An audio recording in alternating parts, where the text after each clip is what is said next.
In this second lesson of step-by-step into soloing for guitar, we're going to continue with bends and also introduce a really cool lick in the process. All right, so let's just jump right to it. Okay, so what you're seeing here is a lick you've already done followed by a bend that looks similar to something you've already done. And let's talk about that second bend. You've done the first bend, let's talk about the second bend.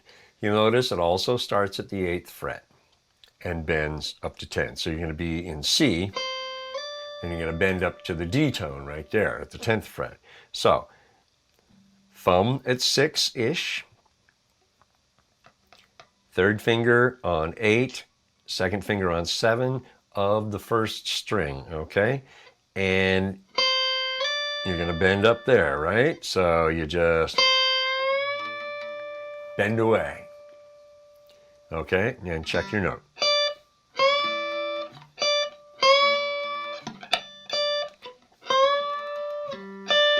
So much more tension on the first string than on the second string. So that's going to take a little more work. And yes, your finger is going to feel it. Okay, so again, thumb at 6, just like on the second string, you just move over. The angle, again, notice the angle. We had it on the third string bend. It's like this. Second string bend, like this. The first string bend is even just a hair more, okay? And I keep my finger here just as a reference. Thumb at 6. Get your reference note, and then bend into it, just like that. Okay? All right, so here's the lick. You bend with your third finger on the third string at the 7th fret, and then lay your fingers down to do that. Okay? So you know this much. Lay these down, get there. And check your note. Okay. Just like that. Okay? And so, yeah, you notice my thumb kind of crept over there. It takes a little more force.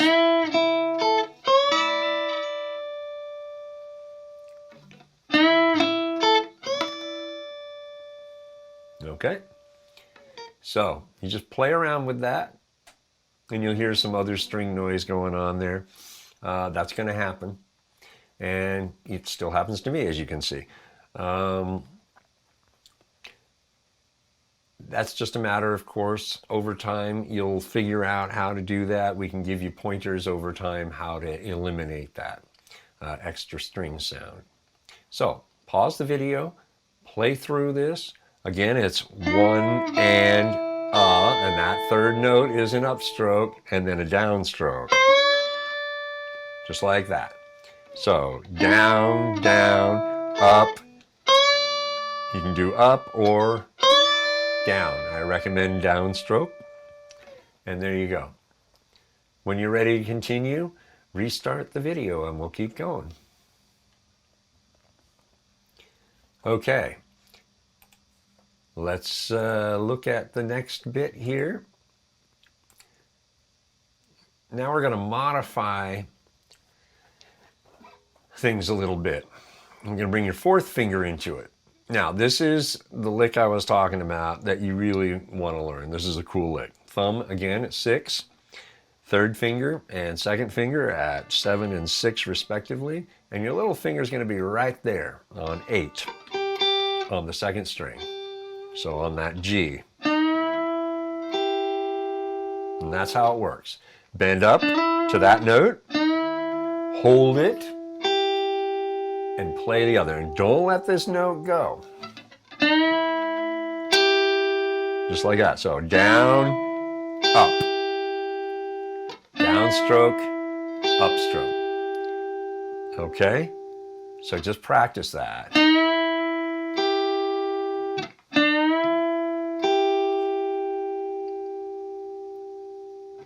Okay? Pause the video. Take your time. Get this lick down. You'll see why in a moment this is such a cool lick. And when you're ready to continue, press play. All right. Let's get to the good stuff here. All right, here it is, the good stuff. This lick that you just learned is repeated in a lot of blues things because it's a kind of a moan.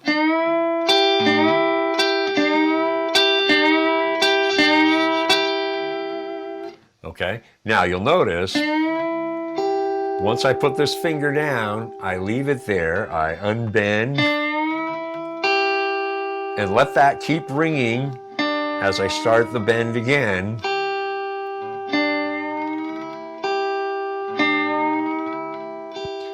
This creates the moan factor. So, that kind of thing. Okay, so what are the mechanics? Start with your bend, bring your little finger in, then lock your little finger in place. Release this. Now, I've just killed this note here, but assume that's going. Release this and hit it again, and then hit that again, drop that back.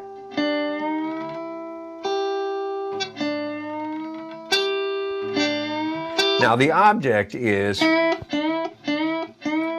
that's essentially what I'm doing.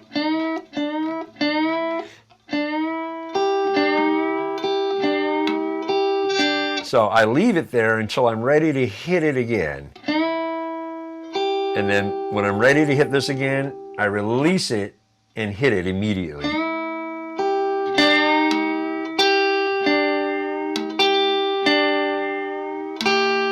Okay, you see how that's working? Okay, this is a tough little lick to get right and to get your finger, your third finger bend doing what it needs to do.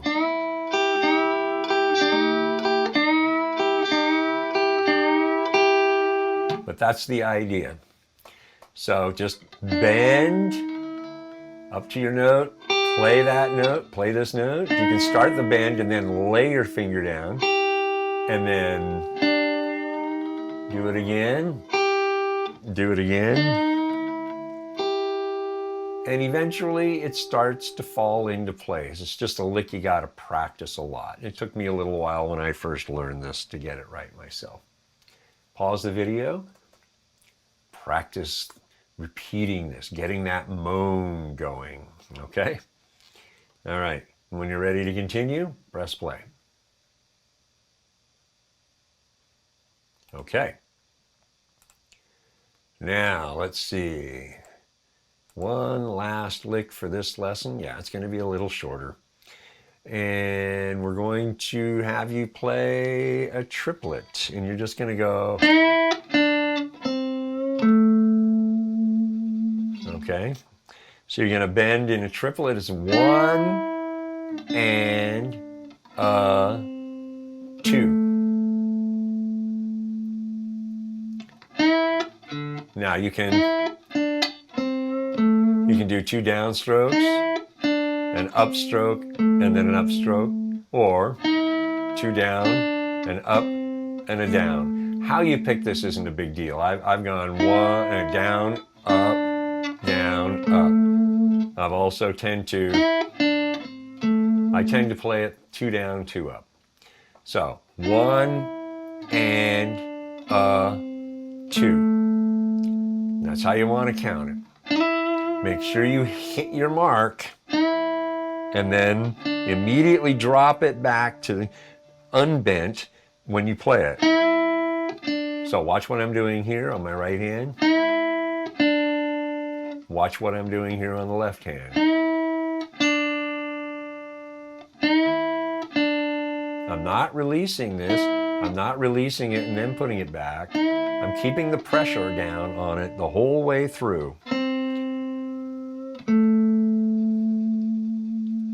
Okay, so practice that lick. And it's a real nice little sort of phrase in and of itself. All right, and pause the video, play through it. When you're ready to continue, we'll get going again. Press play. Okay, so this lesson's a little bit shorter, so that you can review lesson one, continue to do what's going on in lesson one, bring in the elements of this lesson two as well.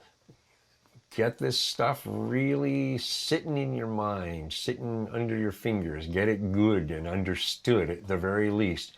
As you repeat it and play it again and again, you'll be breeding familiarity. And time and familiarity are necessary through repetition, right? In order to get to what you want. I have the formula I've talked about elsewhere. X equals time plus familiarity plus repetition. X is whatever you want to get good at.